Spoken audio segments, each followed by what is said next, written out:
lwaki poliisi ekuba abantu ba suspects nebaleeta bonna nga bazimbagatanye ate bannange esiga eddamuzi oba kooti nebasindika ku limandi olwo okubayimbula ne babasaba ssente nnyingi nnyo eza beyiri.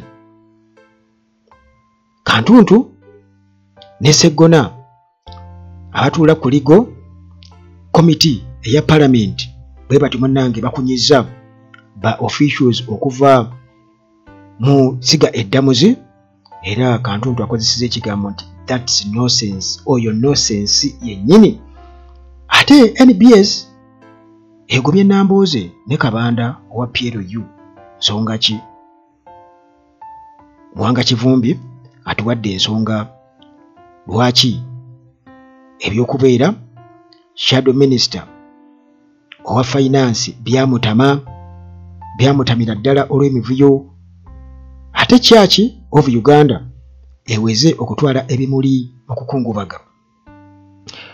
Kulamusizzaako gwe wenna mpuliriza nga bulijjo mu mikwesese Uganda at large bwe ntyo munnange natudde dda okubeera nga nkulambululira ensonga nga bw'ozibulidde awo waggulu mu mikwesese gye ndi. Ekinje namaze dda okubeera nga nkijjako ate muganda wange zigometa yaffe bw'etyo nga etalaaga ensonda ez'enjawulo emimmonde n'emiwogo gye giri nnyo. Waliwo abagimbuuza nti emimmonde gye giri nnyo emimmonde. Waliyange nti lwaki muhoozi temumuwa ku bimmonde n'emiwogo asobole okubeera nga adda mu normal senses? Tujja kumuwa. Ate by the way bw'oba nga tewakomba ku seppiki Erias Lukwago yagamba nti bw'oba tewakomba ku seppiki mbwe ebintu ebimu tobimanyi. Timama eseppiki yange mbukayanira eseppiki yange bwe mbeera efaanaganako bwetyo kale kirimu bingi tekikoma bukomyawo naye yasiiga busize kifaananyi ekyo bwekityo. Kakati abantu nga Muhoozi balina obuzibu obwo nti ebintu tebabiraba mu butuufu bwabyo. Naye eyo si ensonga kuba Muhoozi wadde tumulina mu mboozi yaffe ey'olwaleero. Teweerabira aba Hillside View Apartments gye bali nnyo bali ku Entebbe Road ku Kasozi Janyi okulinaana Church. Era bw'otuuka ggwe ekajjansi ekitende oba Ennamulanda awo n'okyamirawo Hillside View Apartments gye ziri eyo. Apartments omuli buli kimu. Ekiwungu eky'omulembe, eddiiro ery'omulembe omuli buli kimu, music system ey'akabi, screen oba omuli TV ey'akabi mu njogera eyaffe. Ate n'ebisenge ebisukka mu kimu ebinaabira ebiyonjo ennyo, wifi ya bwiriiri, amasannyalaze tegavaako oba bakikola batya nange simanyi kuba Uganda amasannyalaze go gatusobera. Ate bannange still security weeri gwe ava ku airport oba eyakatonya wano mu Uganda transport yavaawo wabwerere gwe bakubire bukubizi nti nzijja bannange embuukinze bajja kunona ku airport bakuvuge bakutwale ku Hillside View Apartments. Ate ng'emiwendo gyabwe mirungi nnyo, mirungi ddala. Timo Property Consultants Limited gwayagala ogula ettaka okutunda ettaka oba okuzimba ennyumba oba okugula ennyumba oba okugoba ku kyapa n'okumanya obumanyi osobola obbakubirako n'obeebuuzaako. Timo Property Consultants Limited balungi nnyo, basobola okuzimbira ennyumba, basobola okuguza ennyumba.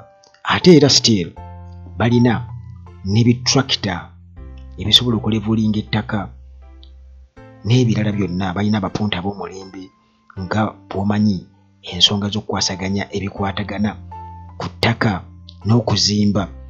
Omusawo waali, dokita waali. Bannange muleme kufa na ndwadde, muleme kufa na ndwadde. Nze Uganda at large kasookedde nga ntandika kubategeeza ku musawo ono era nkyenyumirizaamu nze kubanga kiwa essanyu abantu okukubira ne bagamba munnange omusawo kituufu ajjanjaba, ye ajjanjaba. Era bwe ŋŋendayo nsanga alina emikwano mingi nnyo nga banyumya ku ssimu era aŋŋamba Uganda at large wabula baaba abantu ensi yonna ababeera bakuwuliriza ekunze nti nakikasukwa mu nsi yonna abantu baffe njagala babeere balamu ewatali kusosola. Njagala mwenna mubeerewo. Bino tebirimu bya bufuzi this time kubanga nga bwe bagamba nti mu byobufuzi temubeeramu permanent enemy. tetwagala ate kugenda ku mutendera ogwo. Kuba abawuliriza ba Uganda Talagi weewuunye era bava mu nsonda ez'enjawulo. Kyova olaba nga wabeera ku comment section n'olaba abatakkanya na bannaabwe. Kale nga bwe nkutegeezezza munnange, namba zange weeziri awo, emu esembyayo 7 endala esembyayo 15. We just ngamba bugambi mpe ennamba ya musawo ewatali yadde n'okuŋŋambako nti gyebaleko. Nange era sijja kunyiga kuba nkimanyi muganda wange oyinza okuba nga oli bubi nnyo essubi lyakugwamu. Jakuwa omuwa ennamba ya musawo tulyebuuze edda nga ebintu bimaze okubeera nga bitereera. Alright. Tutandikire ndowooza ku Legal Committee eya Parliament era nga esiga eddamuzi bwe batyo balitadde ku nninga. Wano ku Uganda Talagi mba ndiwo okubuulira ebintu nga bino osobole okubeera ng'obitegeera oba oli awo omanye okusinziira ku biki ebigenda mu maaso. Tuli ludda wa, tutuuseewa? Waliwo obwannantagambwako oba obw'okwesuulirayo ogwannaggamba. Kale ffe tetwagala kuleka jjinja nalimu nga sirivunule wano ku Uganda Talagi nga bulijjo munnange. Batutegeezezza nti poliisi ekuba ba suspects. Bwe batyo ne bajja nga bazimbye emba feesi zonna ziwulubadde. Naye munnange abalamuzi aba kkooti ezibasindika ku limandi tebaagala kumanya, ate ne babasaba ssente nnyingi nnyo okubeera nga beeyimirirwa oba ze baali baddoyita bail fees. Ababaka ba Parliament bwe batyo nga bakunya essiga eddamuzi bwabadde bunkenke bwennyini. Era tuula munnange ndukuviire ku ntono. Kakati munnange bano babaka ba Parliament era bwe batyo nga beemulugunya tusiga eddamuzi olw'okuba nti likwasaganya ensonga y'okweyimirirwa oba bail mu ngeri ey'amancoolo. Kati bano nga bagamba nti waliwo okukeerewa ate nga bakikola kagenderere olwo ne basooka babakyaginga oba ne bababinyika omusimbi omungi ennyo okusobola okubeera nga munnange beeyimirirwa. Ekyo kiba kitegeeza nti kityoboola ekitiibwa eky'obwenkanya. Toba bwenkanya yadde n'akamu. Kati munnange kabadde kafubo ak'amaanyi akakasameeme kabaddewo nga ba judiciary officials nga boogera ku 2025-2026 ministerial policy statement. Ba members aba Legal Committee bwe batyo munnange ne balaga obutali bumativu ku ngeri gye balaba ebintu oba emiziziko obstacles eziteetaagisa kubeera nga zibaawo ne kireetawo munnange unfair hearing oba embeera etali ya bwenkanya mu kuwulira emisango. Era nga munnange kino kyabulabe nnyo nga balabira ddala si kya bwenkanya. Kakati Bugweri County MP Abdul Kantuntu okukosa ne Busiro East MP Medad Lubega Segona bano bwe batyo munnange be bakulembeddemu be babadde abasaale mu kwemulugunya kuno. Kati olwo ne basooka munnange basikayo ebibuuzo ebizibu ennyo. Answinswi n'afuuka answinswi. Ffe nga tuwuliriza tubakamu bwe bityo tubaka bakabye tubaseebase tugamba ako nkategedde. Kakati munnange bwe batyo nga beemulugunya ku ngeri abalamuzi gye bakwasaganyaamu ensonga. Era nga bagamba nti abalamuzi bano batwala wiiki na wiiki okubeera nga basalawo ku kusaba okweyimirirwa oba bail decisions zitwala wiiki na wiiki. Era nga bano bagamba nti okeerezebwa oba okeerewa okw'engeri ng'eyo kuno munnange kuba kutyoboola oba kulinnyirira eddembe ly'omuntu erimuweebwa ssemateeka erirambikiddwa obulungi. Era nga baagala wabeewo enkyukakyuka bakolewo reforms ez'omuggundu ku nsonga ezifaanaganako bwe zityo. Kantuntu mu kunnyonnyola agamba nti ebikolwa bino eby'okubeera nga ba-adjourninga bail decisions for weeks ti omulamuzi okugamba nti kale mulikomawo ennaku z'omwezi katugeze ennaku z'omwezi eyinza okuba nga ziringa 10 n'abagamba okay mujja kukomawo omwezi katugeze gwa 3 oba kati nga ennaku z'omwezi leero ziri mmeka katugeze 3 n'agamba okay ennaku z'omwezi leero ziri 3 mwezi gwa 4 mujja kukoma mu mwezi gwa 5 ennaku z'omwezi nga 15 tulabe okusaba kwammwe kukweyimirirwa. Agamba nti baganda bange kino kirina okukoma. Bail application okugigaana oba okugikkiriza kirina kubeera straight forward, erina kubeera straight forward process, so si kuddaawo kuweta makoona nga bwe mukola.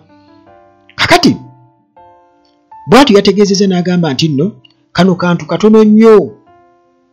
katono nnyo, this is simple, a simple thing like this called a bail. Tekasaanye kubeera nga munnange kaleetawo ate okwetooloola ate okwekuba obwama.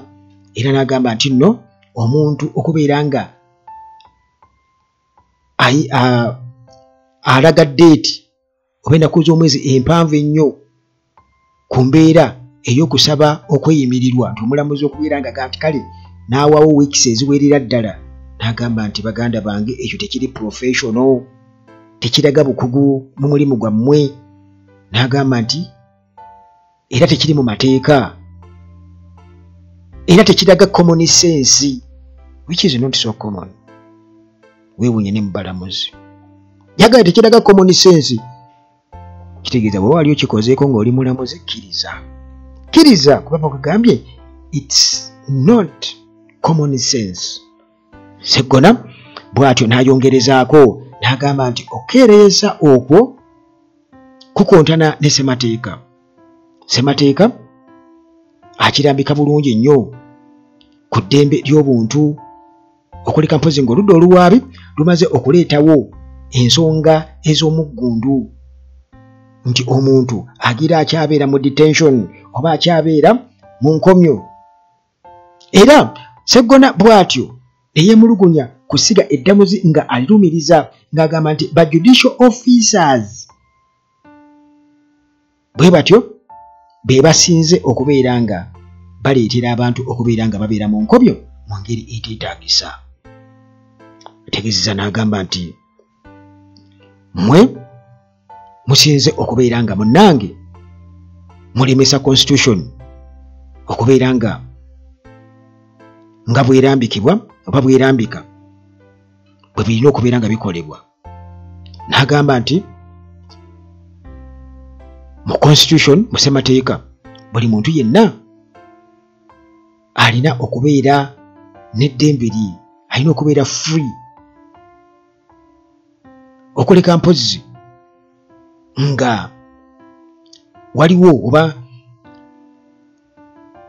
abawaabi oludda oluwaabi nga lulinawo ensonga ey'omuggundu eyinza okuleetera omuntu oyo okubeera nga ddala agira akyabeerayo.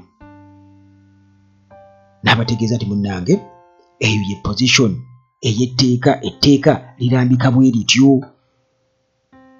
Kakati era ababaka bwe batyo beemulugunyizza ku nsonga y'okubinika essente ennyingi ez'okweyimirirwa, bail fees, nga bagamba nti ssente zino munnange erabika y'ensonga enkulu esookerwako ba primary factor.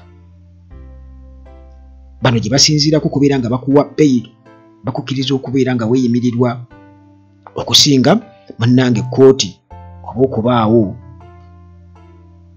kooti attendance.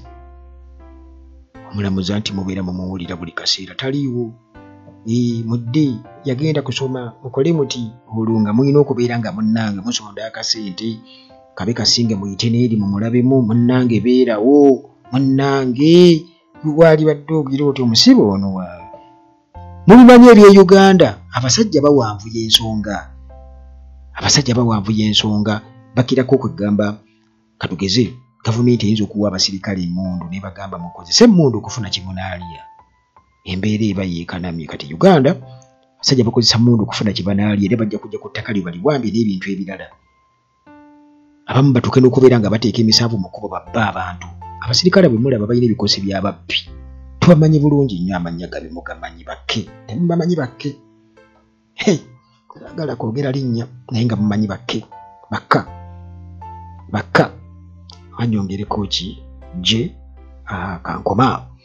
Kakati Sseggona ng'agamba nti lwaki ssente zimutunulidde ng'ensonga ennyo mu kusalawo omuntu okubeera nga yeeyimirirwa,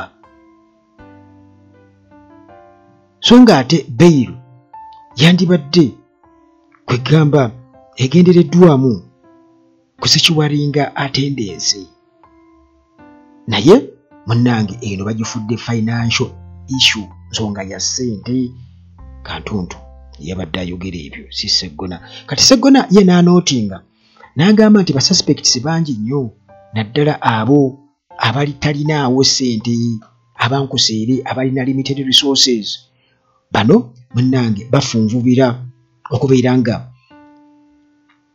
bafoodinga oba basobola okusasula ssente ezo ez'okweyimirirwa. Era bw'atyo n'anokolayo n'agamba nti cases ez'engeri ng'eyo weesanga nga abantu bakwatibwa ate nga poliisi emaze okubeera ng'ebakuba ne bafuna ebisago eby'amaanyi, ate ne weesanga nga balina okusasula ne ssente ez'okubeera nga beeyimirirwa nga nnyingi nnyo. Neyeebuuza n'agamba nti bannange lwaki mukyajinga ssente nnyingi? Omuntu akwatiddwa, actually omuntu nga victim, poliisi emukutte emukubye mizibu neetuuka okumumenya n'awuulwala feesi nga bwe mwabiraba wano mu kalulu ke twakavaamu ekawempe nti omuntu akubiddwa DPC akakanye ku mutwe n'amukuba agakonde. Kati bw'ajja gy'omuli nga feesi yonna ewulubadde, ate munnange mmwe ne musalawo ne mumugamba nti agende ku rimanda agira abeerayo ekitalya luzira. Kati olwo mmwe ne musalawo ddi lwe munaawulira ensonga z'omusango gwe, ate ne musaba omusimbi omuyitirivu ennyo nga bemubuzaabuza. N'agamba nti bannange ba ordinary people, abantu baffe abankuseere, bano babakwata bukwasi nga babasanze ku streets tebalina kye bakoze, nga bagezaako okusavayivinga banoonya kyakulya. Lwaki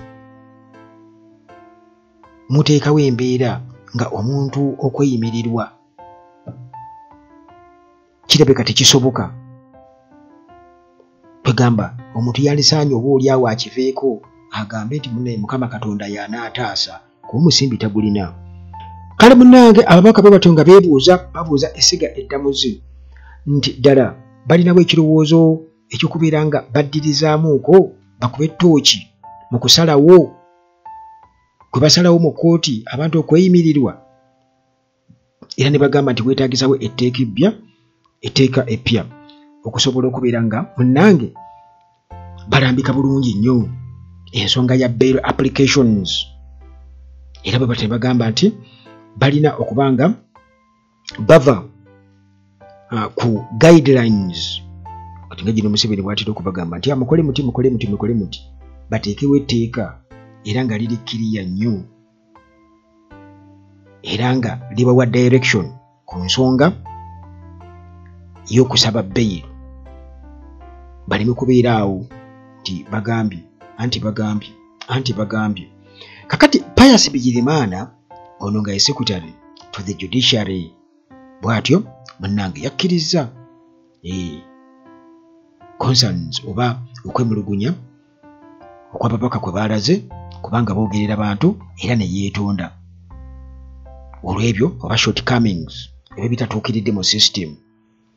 Era yagambye nti njagala okwetonda ku lwa essiga eddamuzi, ku lw'ensonga ezimu ze mututegeezezza. Tugenda kukola obutaweera okulaba nga tutunula mu nsonga ezo naddala ewali obunafu tutereeze. Naye era n'adifendinga n'agezaako okuwolereza okusinziira ku mbeera eriwo current bail system ey'okukkiriza abantu okubeera nga beeyimirirwa. N'agamba nti mu kaseera kano nti okusasula ssente nti kulinga primary approach, ekisookerwako okwaŋŋanga okusooka ku nsonga eyo era n'agamba nti mu kiseera ekiriwo kati ye sisitimu gye balinawo naye baaniriza ebirowoozo eby'okukola enkyukakyuka basobole okubeera nga balongoosa ba improvinga ebyo bannange bye byabadde mu palamenti era nga njagadde nnyo okubeera nga mbikubuulira ku nsonga eyo eya beyiro ababaka bannange tebatudde kale eyo nga tuvuddeyo ate twolekere kampani eya NBS era nga bano bagamba nti okusinziira ku gava eyo NBS TV yasuspendinze Betty Nambooze kw'ossa ne Daudi Kabanda mu pulogulaamu gye tumanyi obulungi eyitibwa Barometer Talk Show. Kati bano ababiri mu kuba suspendinga kitegeeza nti babawummuza basobola okubazza kuba ne Frank Gashumba baali bamugobyeko ne bamulangira nga bwali omufere naye ate ne bamaliriza nga bamukomezaawo naye nga tebalangiridde nti ate obufere takyali mufere. Ebyo byayogerwa Deputy Spokesperson owa NOP Waiswa Mufumbiro yagamba nti mututuuza mutya n'abantu be mwalangirira nti bafere ate nga temuvangayo kukiriyalinga nti tebakyali bafere ne sitampu babakwata nazo na buli kimu babakwatira mu bufere naye ate bamuddiramu n'akomawo. Kakati munnange ebyo bibaawo Betty Nambooze wa Mukono Municipality ne Daudi Kabanda MP owa Kasambya County bana ababiri munnange bwe batyo babasuspendinze obutadda mu kaseera katali kagere ku Barometer Talk Show naye nga ate ensonga za njawulo ezaba bumusiza kwe basinzira okubawummuza okubeera nga tebajja ku Barometer Show. Kakati ensonga za njawulo nga bwe nkutegeezeza Betty Nambooze okumususpendinga kyaddiridde okuvaayo n'ayogera nga yeemulugunya ku NBS TV yasinzidde ku mutimbagano era nga incident kwe yasinzidde yali ayogera ku situation ey'okususpendinga ey'okuwummuza Zambaali Plasio Mukasa former moderator omukubiriza ku show eyo ya Barometer. Nambooze bw'atyo nga anenya station eya NBS TV okubeera n'enkwe era n'anokolayo nti Zambaali nga asuspendingiddwa awummuziddwa ate Victoria Bagaya aba Bagaya erinnya lye baliwandiika BAGAAAA Bagaya ono nga naye mukozi nga naye alina ensonga ze zimu ayagala kwesimbawo kubanga ensonga ezamugobya Zambaali za byabufuzi akyakola omukyalo ono Victoria Bagaya naye batutegeeza emabega kawo nti bonna baali babawummuza. Kati Nambooze bw'atyo okumugoba oba okumuwummuza ku sheeno kyavudde ku ekyo kugamba information eno bagamba nti ate era still waliwo show yaliwo March nga 11 episode eyo kwaliko Prime Minister Nabbanja ne ba MPs abalala.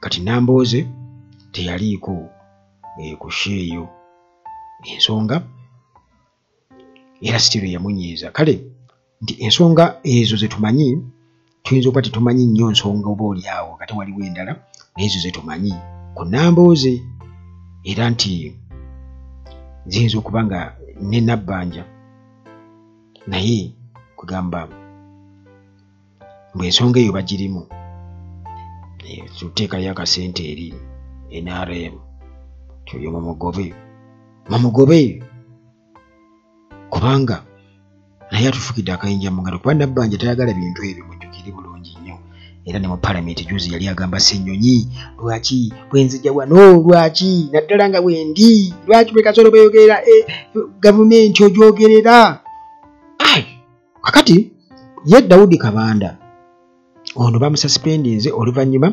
lw'okupositinga ebintu ebitajjansa comments ku social media platforms ze ku mukutu gwe ogwa X nga ayogera ku ngeri bannamawulire gye bayisibwamu mu kulonda okwakabaawo wano Kawempe North by elections.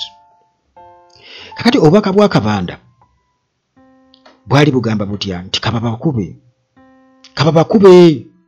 n'ateeka mu bracket nti let them beat you. Kakati nekirabika nti yali amaze okubeera nga endoosinga ebikola ebyeffujjo ku bannamawulire ate nga NBS nayo yalinamu abaayo abaakubwa baali ba victims nga amagye bannange bwe gato geefunyiridde okubeera nga gakuba buli omu bannaalumanya ne bassaalumanya. Kale kino bwe kino ekirabika nti kyekyavuddeko NBS okubeera nga esuspendinga Daudi Kabanda. Kale Nambooze nga suspendingiddwa bagamba nti ku pano baataddeko temporarily Goreti Namugga ono MP okuva Mawogola South era nga kiri anikili oba Nambooze ne Kabanda banaakomawo ku parliament pano. Nambooze kigambibwa okuba nti yatuukiridde dda CEO owa Next Media Kini Kalisa alabe butya munnange bwagonjoolamu ensonga asobole okubeera nga akomawo. Ati bagamba nti munnange omuzizi azimbya ttwe era already ye Daudi Kabanda yagamba nti bate munkomyawo mulekeeyo nze nina eddembe okwogera era n'anenya NBS oba Next Media okubeera nti bano beefuula nti nno baagala nnyo oba basoosowaza freedom of speech naye ate ne baagala okudictatingira abantu butya babalina okwekisazayizinga eddembe lyabwe ery'okwogera. Kati ye n'ategeeza ti munnange bye yayogedde biibyo tagenda kubisazaamu era abawagizi be ne bamuwagira nnyo ne bagamba nti yoyo musajja waffe tetugenda kubeera nga tukkiriza Secretary General waffe owa PRU tetugenda kuba. Era naye kennyini nga amaze kukitegeera n'addamu n'apostinga kubanga yapostinze okusooka nti kababakube sijja kudda kugamba nga alinga ntagenda kukomawo ku NBS TV kijje jukira nti ono already alina platforms endala kwabeera Bukedde TV abeerayo, CBS FM, NBS abadde naye akolerayo ku Telefina eya Buganda abeerayo n'endala nnyingi nnyo media platforms kwakola kikwabeera. Kakati abawagizi be bagamba nti akasubi akamu bwe kava ku nju tekola ki tetonya era general waabwe Muhoozi Kainerugaba nti ono Kabanda nga second in command bali kumulamwa nnyo era bo tebagenda kubeera nga bejjusa kubanga jjukira nti Muhoozi naye yawaananya abajjaati era nga mwabira mu kalulu ka 2021 abantu batugamba kababakube bwe mwagala entebe ya Museveni bajja bakuba nnyo.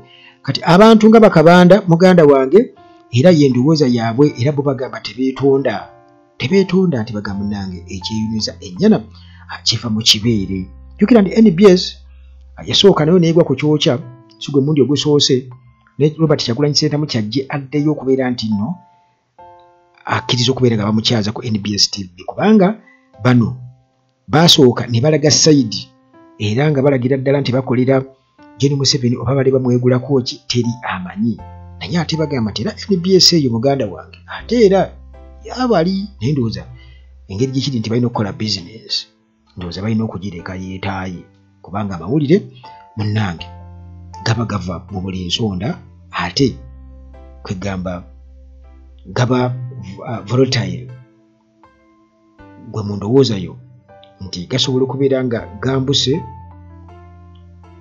mu ngeri y'okubeera positive ate ne gakkirira mu ngeri y'okubeera negative oba nkikunyonyodde bulungi nnyo.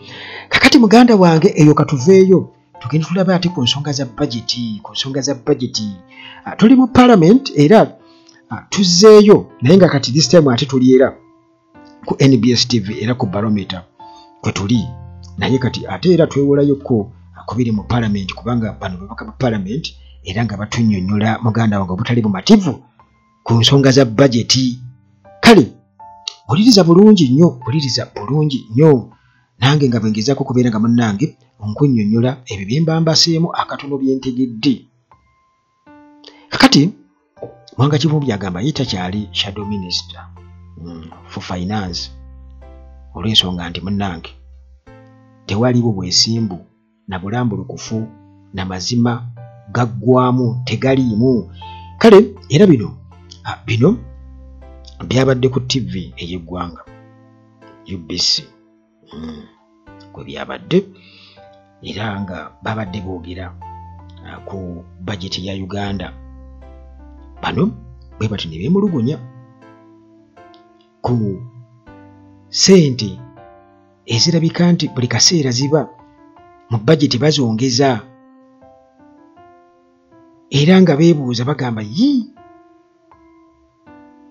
sente zino zivaawa era ne resources, financial resources ezeeyongera buli kaseera ate era n'okufandinga nako kuliko ebibuuzo bingi nnyo.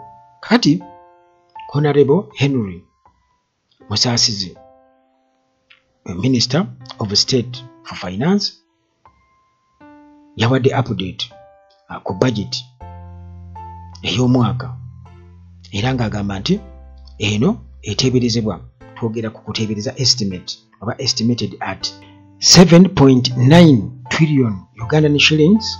Kati budget erimu trillion 36 nga zino zisuubirwa okuba nga ziva mu Revenue Authority URA, trillion 11.4 trillion nga zino zisuubirwa okuva mu domestic borrowing.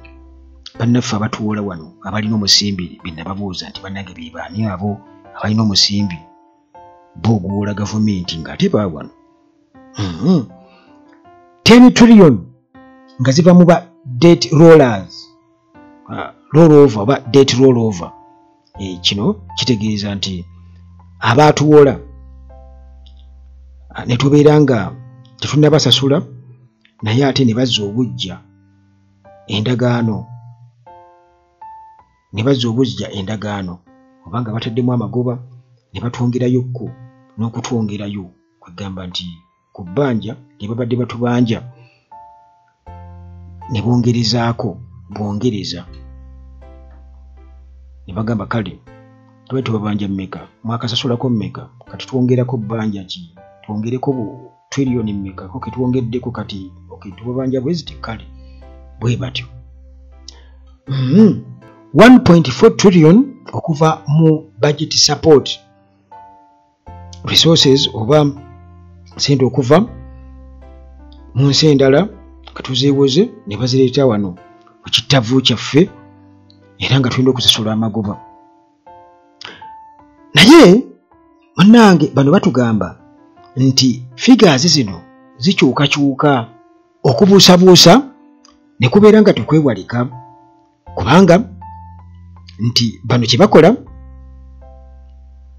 bagenda bugenzi mu maaso n'okubeera nga aba extendinga current trends oba data nga babisindika mu biseera eby'omu maaso nga tebakonsiderinze potential changes oba external factors. Kati bwe batyo munnange nga bo babikola kiwalazima tebafuddeeyo ku biki biriwo oba nsobi zikoleddwa mabega wabula bo bongezi kubeera nga beewula bagenda bugenzi mu maaso bwe batyo. Mu ntandikwa Uganda Revenue Authority bagamba nti contribution yaayo yali ebalirirwamu okubeera nti nno mu kuteebereza nti eyinza okuba nga eri mu trillion 30 mu zaffe eza wano, naye twatuukira mu January ne February munnange ate nga bamaze okubeera nga babikyusa nga bagirivisinze nga tuli mu trillion 33.5 trillion. Kale munnange Julius Mukunda okuva mu Civil Society Budget Advocacy Group bw'atyo nga yeebuuza nti bino byonna bisoboka bitya liability mu projections zino baba bitunulamu biri bitya era ngagamba nti nno singa twalina embeera y'okutunulira ebintu eby'omu maaso mu ngeri ekkirizika oba ebisoboka ate kisoboka kitya okubeera nti nno nti bano baateebereza nti nno Uganda Revenue Authority egenda contributinga tiriyoni 30 nga wetwogerera kakati bwe bagamba nti ziri 3 tiriyoni 33.5 trillion nti kumpi tiriyoni 3 namba ne babeera nga bazimisinga out kati bwe tubanga mutuufu tulina good forecasting model. How could that be? How could we miss out on almost 3 trillion in revenue collection?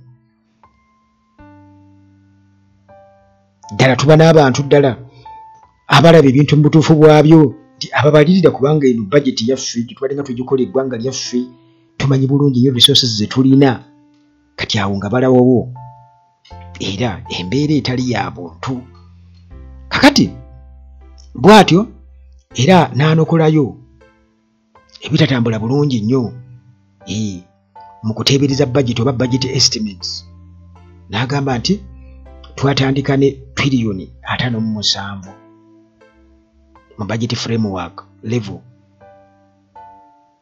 agamba nti musachule ey'okubiri ne bagenda ku tiriyoni 66 essaawa eno tuli ku tiriyoni 71 era naga nti tugenda kwewuunya oba tekibeewuunyisa bannayuganda okuba nti budget ehiitinga tiriyoni 8 nti numbers engeri gye zimu naye zijjamu kirabika tewaliiwo pulaani ekintu kino tekiri planned yadde n'akamu tekiri planned yadde n'akamu kakati mukunda era bw'atyo nga yemulugunya ku ngeri gye twewolamu ssente wano domestic borrowing kati ssente tuzeewola ku bantu wano e Uganda bwe tutamanyi bena bagamba abazibu ennyo abo balina ssente abawola eggwanga wano nti tulaba nti okwewola okukususse okwewola baani abazirina abo baga katubawole tubabanje agamba nti bwe twogerera kuno munnange kweyongeredde ddala kati tuli ku 11.3 trillion shillings era n'alabula nti gwe munnange bw'obeera businessman wano e Uganda weetaaga okubeera nga weenywereza ddala kubanga tewaliiwo ngeri yonna interest rate y'eggwanga lino kyegenda okukkamu abasajja batuwola ku magoba amangi ennyo era nti borrowing levels nga zikyalinnya okwewola nga kukyalinnya level kwe twewolera ssente kitegeeza nti kino kigenda teekawo financial pressure ey'amaanyi ennyo ku economy yaffe ey'eggwanga era nga kigenda ku affectinga kigenda kusa nnyo businesses wamu ne ba ordinary citizens ya Uganda. Biyinza okuba nga si byangu nnyo kutegeera naye muganda wange gwe biwulire bw'otyo okakase nti tuli ku ssente tuli ku budget abasajja ne estimates bazivulunga bwe batyo bwe kaseera tebaba na kintu kituufu kiraawo ti ssente zetwetaga zezino bwe ziti babeera balinnyisa buli kaseera obwetaavu bw'eggwanga buba weebuli naye ng'ate service delivery tebaawo naye ate boogera ku bano betwogerako ba domestic borrowers aba domestic borrowing okwewola ssente ku bantu abamu wano e Uganda. Muganda wange ntero kikubuuza wano nti be baani abo abalina omusimbi oguwola kakati munnange Muwanga Kivumbi essaawa eno nga takyaweereza nga shadow minister for finance bw'atyo yalaze obutali bumativu mu budgeting process yagambye nti sikyali minister shadow minister for finance naye era amaaso gange tegakyagoberera nnyo sikyabigoberera nnyo sikyagoberera nnyo budgeting figures kubanga zisobola okusuula eddalo. N'agamba nti naluzinga interest naggwamu amaanyi kubanga bino tebiriimu bwesimbu era tebiriimu mazima yadde. Process eno y'amancoolo nnyo erimu obubbi bungi nnyo. Kakati munnange Kivumbi okulaga obutali bumativu kyava ku budget performance ey'omwaka oguwedde. Bagamba nti actual spending yatuuka ensaasaanya entuufu yatuuka ku trillion 48.6 trillion shillings. Era nga munnange bano baasukkira ddala ku ezo ezaali zipulaningiddwa ezaali 47.1 trillion. Era nga kino munnange kyaleetawo embeera enzibu ennyo nga weesanga nti baayisa oba kye bayita overdraft okusobola okukavaringa overspending sente. Kakati mannange kitegeeza nti ebigambo ebyo nga bw'obiwulidde weetaagawo financial management, weetaagawo okukwasaganya embalirira y'eggwanga mu bulambulukufu nga mulimu obwerufu naddala mu government spending mu nsaasanya ya gavumenti. Era nga ebbanja okubeera nga lyeyongera buli kaseera n'okubeera nga bakyusakyusa enteebereza ya revenue estimates. Kakati kino munnange kiba kitegeeza nti ebintu tebitambula bulungi yadde n'akamu bwe kyoba omanya. Era nga weetaaga okubeerawo embeera kubanga tulina okusoomozebwa kungi ennyo. Byonna byonna birambika oba biisonga ku kintu kimu, Uganda's financial failure. Ebyo munnange bye bitonotono ebiseera ebisinga obungi abantu batebaagala kubiwuliriza, naye nze mba nina okubeera nga mbikubuulira musobole okubeera nga mutegeera kiki ekigenda mu maaso kubanga mumanyi okuwagira ebintu ebitali bituufu.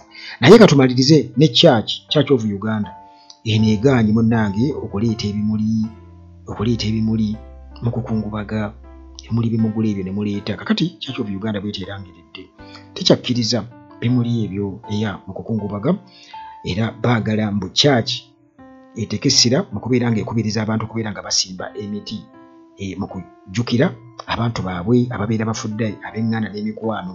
Kakati kino munnange kye kimu ku bisaliddwawo 2026-2030 strategic plan namutayiika egenda okubeera nga munnange ereflectinga oba nga etunuulidde mu kubeera nga tukuuma obutonde environmental conservation wamu n'okubeera nga munnange tutunuulira naddala mu kubeera nga kakati tutunudde butereevu mu climate change mu nkyukakyuka y'obudde nti emiti gyetaagisa nnyo. Kati church yo munnange bwetyo n'ebeera nga kyesazeewo okubeera nga ekola. Naye abantu bagamba nti church ebeera nga eyingiridde eddembe ly'abantu nti okubeera nga kulagira bulagizi ku dictatinga kukaka bantu nti baali badde eyo project ebandala oba ekyo kyandibadde nyongereza, naye abantu babaleke baleete ebimuli kubanga abantu basindika ebimuli okuva ebunaayira nga bakungubaga olw'omuntu abeera afudde. Nti abantu babeera nga basindisa ebimuli katugeze 200 nti abamu tebalina wakusimba miti era tojja kusobola nakumanya bali luddawa osobole bakwasaganya. Kale nti baali badde bakola byombi mbu church n'erema kubeera nga eyingira, Church of Uganda n'erema kubeera nga eyingirira ensonga eyo ey'abantu okuweereza ebimuli. Baali balese naye ne baba encourage nga basimbeyo ku miti okubeera nga bajjukira abantu baabwe ababeera babavudde mu maaso. Sigenda kusukka nnyo muganda wange era nzikiriza nkusiibulire wano, gyebaleko gyonna gy'otuusaako engalo nange ngyebale. Mukama Katonda kukuume nange ankuume, tusinkana ate mu mboozi zaffe eziddako wano ku Uganda at Large Enfufuulo Mukama Katonda atubeererewo.